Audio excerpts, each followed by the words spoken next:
Because his 4 children didn't want to come home for a family reunion, an old man had a sudden idea. He decided to travel across the country to see each of his children and find out if they were truly happy. Every time he found one, he asked the same simple question. You happy? What do you mean? You happy? Yeah, of course I am.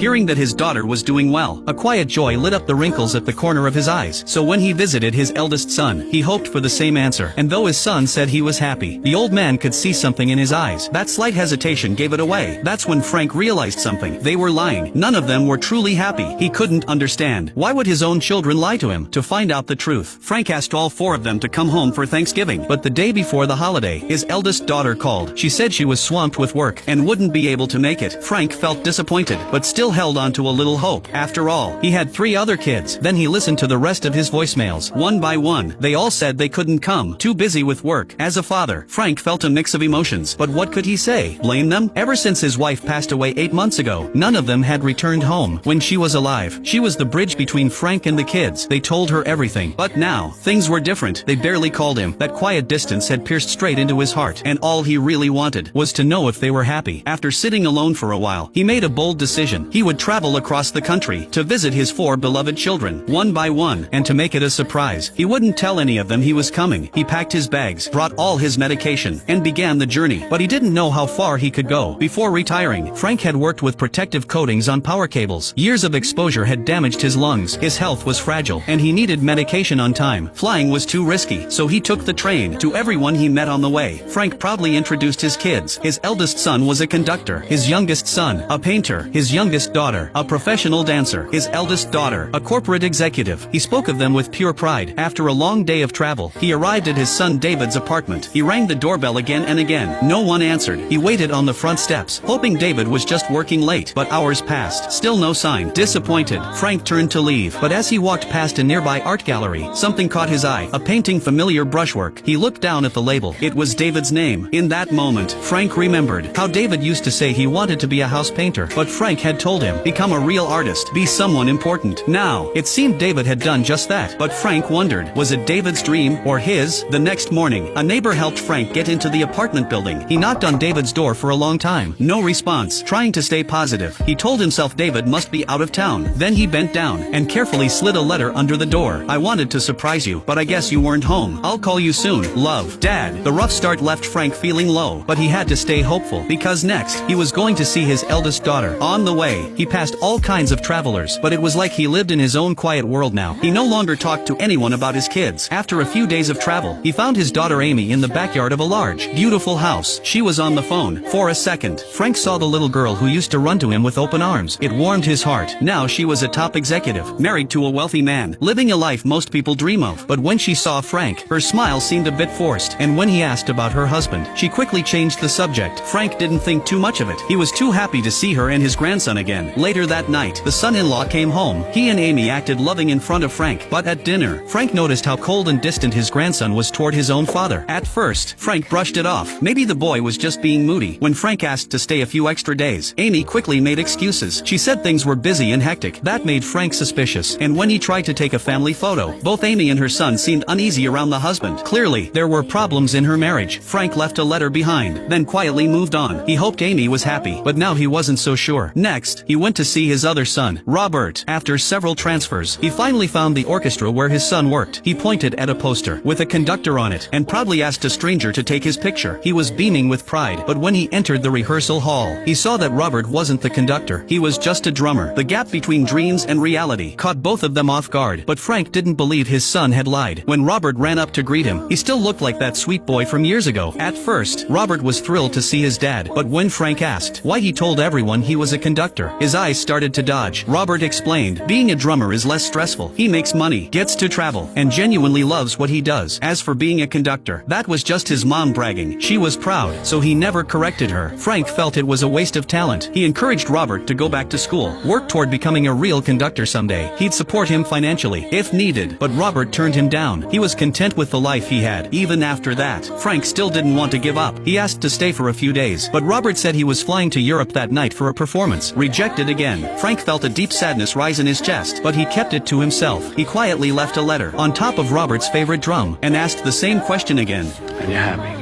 Happy? Yeah. I get paid to bang a big loud drum all day. Of course I'm happy.